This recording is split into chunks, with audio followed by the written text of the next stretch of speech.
Good morning everyone.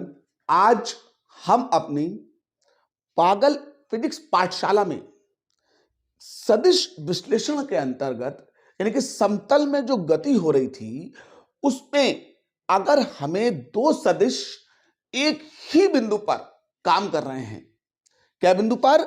एक ही बिंदु पर काम कर रहे हैं, तो फिर उन सदिशों के योग का परिणामी या फिर उनका परिणामी यानी कि उनका जो रिजल्ट आएगा वो किधर को आएगा। ठीक है, मिसाल के तौर पर मैं अगर इस तरह से आपके सामने खड़ा हूं तो मैं एक बिंदु हूं और मुझे एक इधर खींचे और एक इधर खींचे, तो अब क्या हुआ कि दो अलग अलग लोग मुझे बल लगा के खींच रहे हैं। तो बताओ क्या मैं इस वाले की तरफ जाऊंगा या मैं इस वाले की तरफ जाऊंगा? नहीं। अगर तुम सोच रहे हो कि मैं दोनों में से किसी एक और की तरफ जाऊंगा, ये तुम्हारा सोचना गलत है। जब वो मुझे खींचेंगे इस ओर तो मैं यूं करके चला जाऊंगा। ठीक है, ना तो इसकी तरफ जाऊंगा ना इसकी तरफ जाऊंगा, यानी कि अब मेरा जो रिजल्ट आ रहा है वो किधर को आ रहा है। तो मैं अपनी इस क्लास में, ठीक है, एक ही बिंदु पर जब दो सदिश काम करते हैं तो फिर उन सदिशों के योग का परिणामी सदिश निकालने के लिए जा रहा हूं। और इसके लिए कुछ नहीं करना है, 7वें 8वें क्लास की जरा सी ज्योमेट्री को याद रखना है। चलिए देखिए आगे की तरफ बढ़ते हैं। तो मैंने क्या किया? ठीक है, मैंने एक ही बिंदु पर दो सदिशों के एक ही बिंदु पर, तो बिंदु क्या होना चाहिए? एक। तो एक ही बिंदु पर दो सदिशों, अब सदिश कितने होने चाहिए? दो। तो दो सदिशों, अब कुछ लोग जल्दबाजी में कहते हैं का परिणामी और कुछ कहते हैं योग का परिणामी। तो अब दो सदिशों के योग का परिणामी निकालना है हमें। क्या बिंदु पर? एक ही बिंदु पर। ठीक है, छोटी सी बात है, छोटी सी ज्योमेट्री है, छोटी सी दिन छोटा सा रात है। अभी उठाइए और कर लीजिएगा। कैसे? आपने क्या किया सबसे पहले? ठीक है, एक ये बिंदु लिया, ये आया। अब इस बिंदु पर एक सदिश आपने ये खींचा और इसे आपने सदिश ए कह दो, सदिश पी कह दो, जो इच्छा करे वो कह दो, नहीं तो सदिश राशि के रूप में बल एफ कह दो। तो एक सदिश आपने इस पे क्या लिया है? पी लिया है, पी। ये सदिश पी है। ठीक है, अब ये सदिश की दिशा है। जरा देखिए ये क्या है? सदिश की दिशा है। अब इसी बिंदु पर दूसरा सदिश पहले सदिश की दिशा से किसी ना किसी कोण पर है। तो अब मैं क्या करूंगा? दूसरा सदिश वहां पे बनाऊंगा और पहले सदिश की दिशा से उसके किसको लूंगा? कोण को लूंगा। तो मैंने क्या किया है? एक और सदिश लिया है, वो ये सदिश है, और इस सदिश को मैंने सदिश Q का नाम दे दिया है। बोलो तो जरा, काय का? सदिश Q का नाम। अब यहां देखें, यहां मुझे नहीं देखना है, यहां देखना है, क्योंकि आपका फ्यूचर यहां पर है। तो ये जो दो सदिश P और Q हैं वो एक ही बिंदु पर है। अब इसके रिजल्ट को निकालना है। तो मैं तुम्हें पीछे की क्लास में दो सदिशों को योग को समझा चुका था, थोड़ा सा वक्त लेके उसे भी देख ले। तो इधर देखें, पहले की टेल है और दूसरे का हेड है। तो ये टेल से जब हेड को मिलाएंगे तो यही मिलाने वाली रेखा ही तो दो सदिशों को योग का परिणामी कहलाती है। ठीक है, हमने क्या किया? समय खराब नहीं किया। हमने Q वाले को, जो Q था, उसके हेड से P की टेल को मिला दिया, और जब उसके हेड से P की टेल को मिलाया ये एक सदिश आया। अब ये दोनों सदिशों के योग का परिणामी कहलाएगा, रिजल्टेंट सदिश कहलाएगा, और इसी सदिश को हमें ज्ञात करना है। ठीक है, अब ये दो सदिश जिस कोण पे काम करते हैं वो सदिशों का कोण कहलाता है। उसे मैंने थीटा से लिख दिया और दोनों सदिशों के योग के परिणामी को मैंने काय से लिख दिया, अल्फा कोण से लिख दिया है। काय से लिख दिया है, अल्फा कोण से लिख दिया है। अब परिणामी निकालना है मुझे किसका, ठीक है, जो मेरे पास दो सदिश थे, कौन कौन से, P और Q थे। इन दो सदिशों के योग का परिणामी निकालना है मुझे। तो भैया मैं क्या करूंगा, ठीक है, इसके हेड से और पहले की दिशा पे एक लंब खींचूंगा। लंब, तो मैंने क्या किया, लंब का मतलब बिल्कुल नीचे ऐसे चले आए, बिल्कुल नीचे ऐसे। तो ये पहले की दिशा पर दूसरे सदिश से लंब खींच लिया है, ठीक है। अब हमें क्या करना है, ठीक है, देखिए नाम देना है, A, B, C और D, ये नाम दे दिए इन्हें, ठीक है, ठीक, बहुत सिंपल सी बात। अब मैं पहले ये जो डॉट डॉट्स का त्रिभुज है इसके साथ जाता और उसमें मैं इतना B से लेके D तक पता करूं और फिर C से लेके D तक पता करूं कि आखिरकार ये माजरा क्या है, कि B से D कितना मान है और C से D कितना मान है। कुछ नहीं किया मैंने सबसे पहले, ठीक है, इस त्रिभुज को अलग किया यहां से। तो देखें भाई, जब हम इसे हल करेंगे तो हमने इस ट्रायंगल को अलग कर लिया है। तो ये कितना है, Q, और ये पॉइंट क्या है, C से परपेंडिकुलर नीचे आया, उसका जो पाद है, तो यहां पाद वो नहीं कि गैस निकाली सो, हां, यहां पाद का मतलब लंब का आधार से है। किससे, लंब के आधार से है। और वो पाद तो वो अबे किसने बाबे किसने, ये नहीं, यहां पाद का मतलब लंब के आधार से है। तो अब यहां देखेंगे, ठीक है भाई, अब ये उसकी पहले की दिशा थी, ये पॉइंट B था, तो अब ये Q है, ये कोण कितना है, थीटा है, और ये कोण कितना है, 90 का है, 90 का। तो इधर देखो 90 के सामने क्या होता है, कर्ण, तो ये हो गया कर्ण।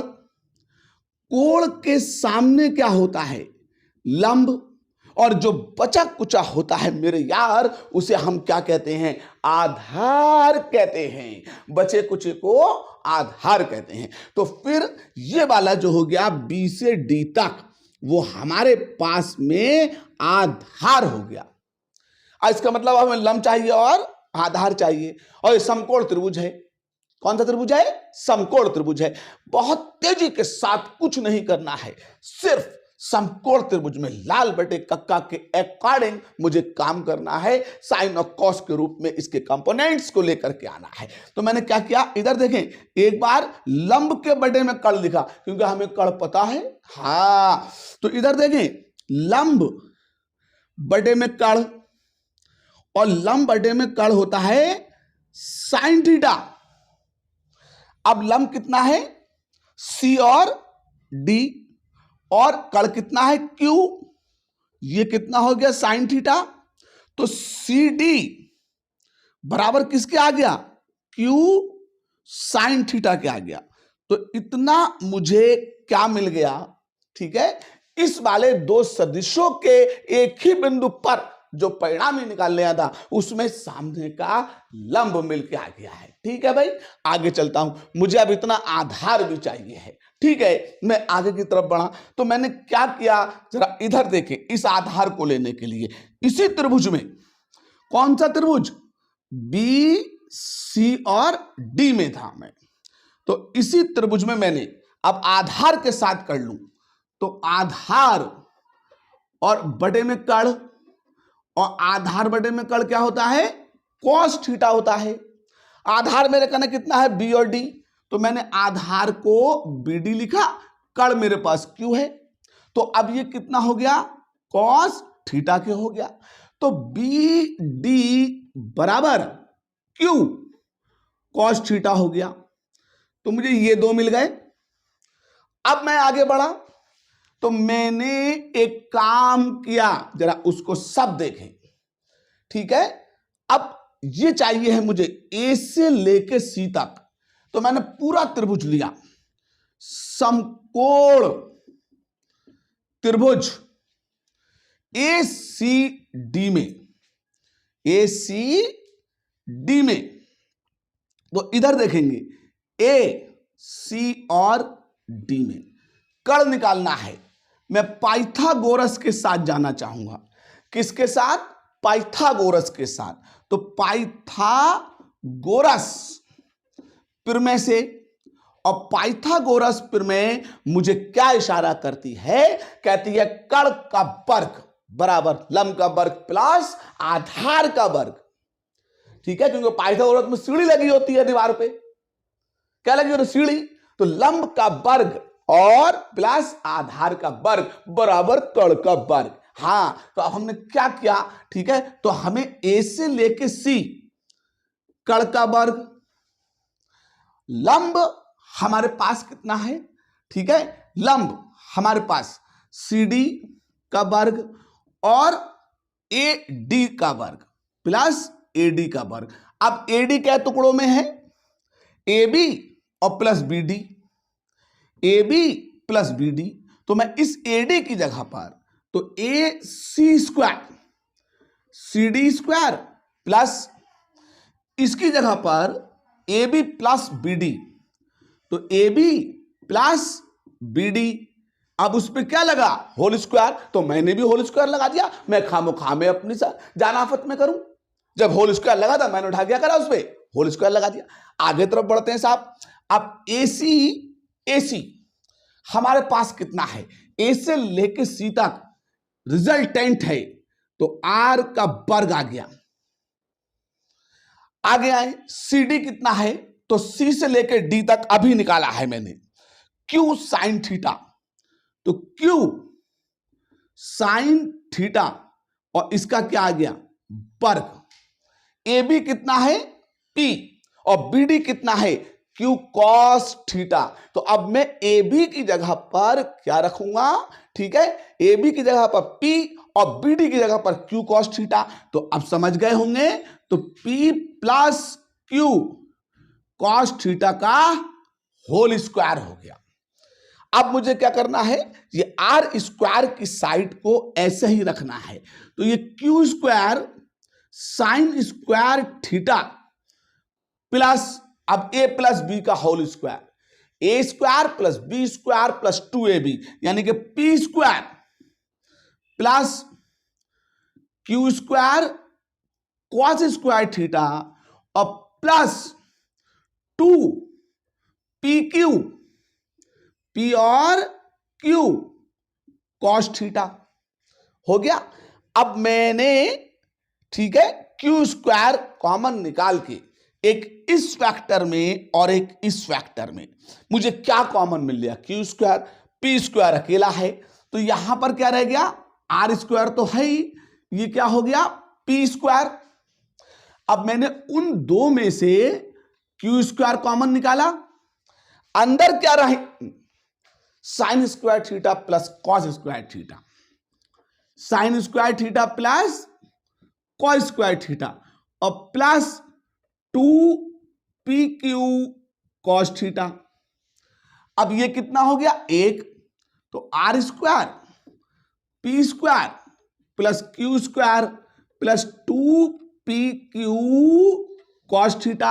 इधर से स्क्वायर हटाएंगे और इस पे स्क्वायर रूट चढ़ जाएगा, यानी कि जब किसी के सर से ताज हटेगा तो उसकी किस्मत में क्या आ जाएगी? झोपड़ी आ जाएगी।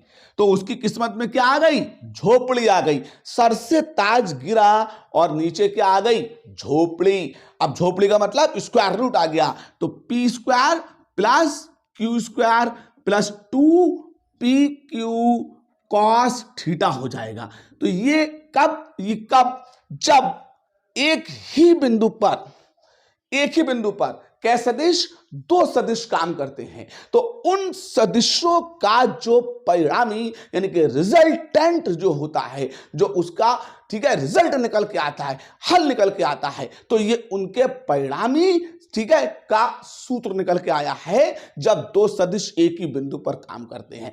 तो ये यूपी बोर्ड हो या सीबीएसई बोर्ड हो या फिर कोई प्रतियोगी परीक्षा हो या फिर कोई टेक्निकल की क्लास हो जैसे बीटेक या पॉलिटेक्निक की क्लास हो, तो इतना इंपॉर्टेंट, इतना महत्वपूर्ण टॉपिक है ये, मैं तुम्हें क्या बताऊं। ये दो सदिश जब एक ही बिंदु पर काम करते हैं तो उन दोनों सदिशों के योग के परिणामी का सूत्र या उनके परिणामी का सूत्र कहलाता है। तो मैं क्या उम्मीद करूं कि आपने अभी यहीं पर इसी क्लास में बैठे बैठे दो सदिशों के एक ही बिंदु पर जब वो काम करते हैं तो उनके परिणामी के सूत्र को सीख लिया और जान लिया है। ठीक है, तो आप एंजॉय कीजिए तब तक कि मैं अपनी अगली क्लास के लिए पहुंचूं। आप वीडियो को लाइक, शेयर, सब्सक्राइब कीजिए। जय हिंद, जय भारत।